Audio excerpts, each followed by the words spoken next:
Okay. Hello, welcome to day 118. And I'm in a rush because I work at 7. And I was 174.4 this morning, and I think that's the highest weight I've ever been, which is good considering we're only a week from ending.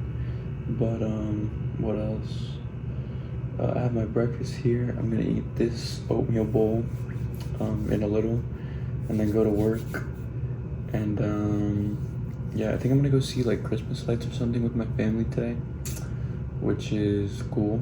But I think that's it for now. So here's the macros for this breakfast, and here is said breakfast. Bread, cheese, 4 eggs, 84 grams of egg whites, turkey bacon, yogurt bowl. But that's it for now. So I will see y'all when I'm doing whatever I'm doing next, because who knows when I'll be back. Goodbye. Okay, hello. Let me explain what happened today. So I don't know if I mentioned that I was going to Bernie today, and I don't know why I thought it was for Christmas lights. It was actually to celebrate my mom's birthday, which it wasn't today, but like it was like the family dinner with like my aunts and stuff. And so we went to Bernie to like this place. It was like it's like Spain, like Spaniard food. So nothing, I didn't really like anything there, but I did have like this flatbread with like ham on it. It was pretty good. I had a few pieces of that, but that's about it for everything I had there. So I still have like a ton of calories, which I think I'm just gonna eat like cereal and maybe a yogurt bowl, but I don't even know if I have enough fruit for a yogurt bowl, but I probably should. So I might just have a yogurt bowl and cereal, and that'll be it for today. I've done my reading, and these are actually 2 really interesting chapters, but anyways, just to reiterate, basically the last chapter, Samuel had the revelation that Eli and his house were going to get destroyed for blaspheming the Lord, or for Eli's sons blaspheming the Lord, and Eli not doing anything about it. And so chapter 4 is titled The Defeat of the Israelites. And so basically the Philistines attack Israel, and basically in the first battle, Israel's defeated by the Philistines, and it says that they killed about 4,000 men on the battlefield. And then it says, when the troops retired to the camp, the elders of Israel said, "Why has the Lord permitted us to be defeated today by the oh my gosh, I'm so sorry. By the Philistines, I'm so tired. Let us fetch the ark of the Lord from Shiloh, that it may go into battle among us and save us from the grasp of our enemies." So now Israel's like, all right, let's just get the Ark of the Covenant, bring it into battle, and surely we'll win. Well, the next part of this chapter is titled Loss of the Ark. So it says, so the people sent to Shiloh and brought up from there the Ark of the Lord of Hosts, who is enthroned upon the cherubim. And it says the 2 sons of Eli, Hophni and Phinehas, accompanied the Ark of the Lord.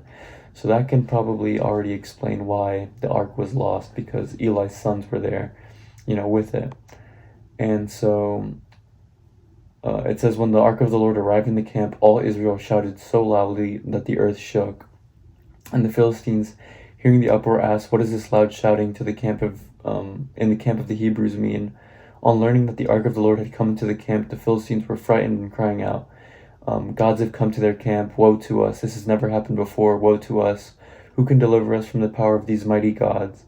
These are the gods who struck the Egyptians with various plagues in the desert." So the Philistines are like, first of all, they think it's like multiple gods, I guess, like that the ark is like bringing. And they're basically like scared because they know what happened in Egypt.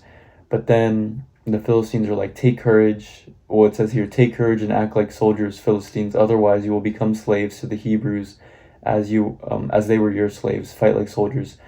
So even though they're scared, they're like, you know what, like you just need to man up and, just fight against Israel. And so it says the Philistines fought and Israel was defeated. And this loss was even worse than the last one, because it says Israel lost 30,000 foot soldiers. And it says the last sentence was, the ark of God was captured and Eli's 2 sons, Hophni and Phinehas, were dead. So just as the Lord said, both of them died at the exact same time. And yeah, Eli's house is just falling apart basically. And so, speaking of falling apart, the next part of this chapter is the death of Eli. And so it says, a Benjaminite fled from the battlefield and reached Shiloh that same day with his clothes torn and his head covered in dirt. And he basically goes up to Eli, who's like super old. And then Eli was like, he heard the uproar and he like wondered what was going on. So the man basically told him, I've come from the battlefield today. I fled from there. He asked, what happened, my son? So Eli asked, what happened? And the messenger answered, Israel fled from the Philistines. In fact, the troops suffered heavy losses. Your two sons, Hophni and Phinehas, are dead, and the ark of God has been captured. And basically, when Eli hears this, he falls backwards from his chair into the gateway, and he dies of a broken neck, since he was an old man and heavy. And it says he had judged Israel for 40 years. And then his daughter-in-law, the wife of Phinehas, was pregnant with his child, and she hears this, and I guess it's so bad that she crouches down into labor and gives birth. And then it says she was about to die when the woman standing around her said to her, do not be afraid, you have given birth to a son. Yet she neither answered nor paid any attention. She named the child Ichabod, saying, Gone is the glory from Israel, referring to the capture of the ark of God. And to her father-in-law and her husband, she said, Gone is the glory from Israel, because the ark of God had been captured. So this is like a huge, huge loss for Israel. Like the Ark of the Covenant is like their everything, basically, like their God, essentially. But chapter 5 is gonna show the consequences of the ark not being where it belongs. So chapter 5 is titled The Ark and the Temple of Dagon. So the Philistines basically capture the ark, of course, and they transfer it to like to Ashdod, it says. And it says, then they took the ark of God and brought it into the temple of Dagon, placing it beside Dagon. And then it says, when the people of Ashdod rose early the next morning, Dagon was lying face down on the ground before the ark of the Lord. So that's just crazy. Like they just show up again, and instead of being next to Dagon, Dagon is just on his face, basically in front of the ark of the Lord, which is crazy. And so they once again put it back in its place. So like they put them side by side again. And then it says, early the next morning when they arose, Dagon lay face down on the ground before the ark of the Lord, his head and hands broken off and lying on the threshold, his trunk alone intact.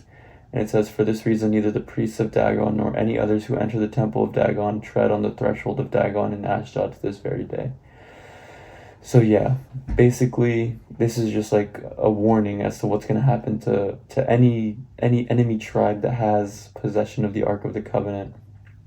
So basically, it says, now the hand of the Lord weighed heavily on the people of Ashdod, ravaging them and afflicting the city and its vicinity with tumors. And so basically, the people of Ashdod are like, oh, heck no, like, obviously, like, the Ark of the Covenant is bringing all of this upon us because we took it from its rightful owners. And, you know, we just need to get this thing out of here. We just need to send it back. And so before they do that, they send it to the people of Gath.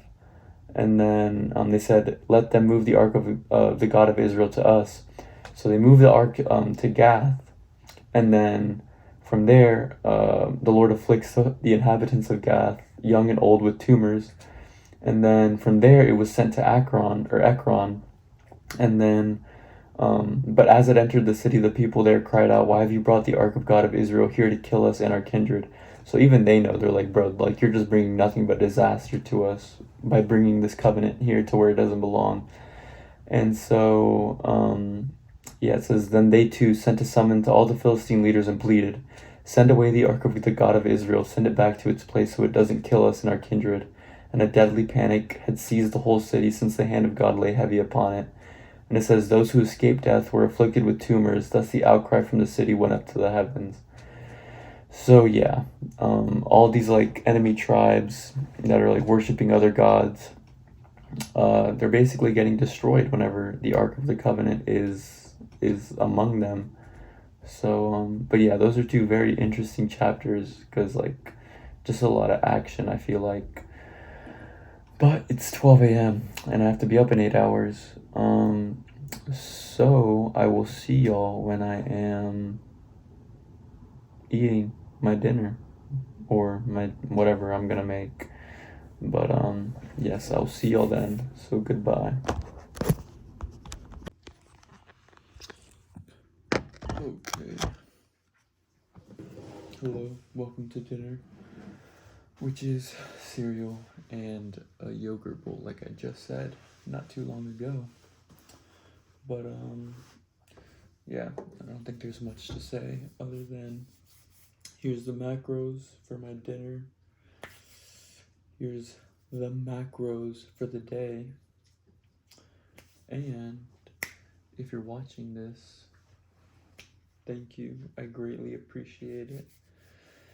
And yeah, like if you want, comment if you want, and subscribe if you want. And I will see y'all tomorrow for day 119, I believe. Goodbye.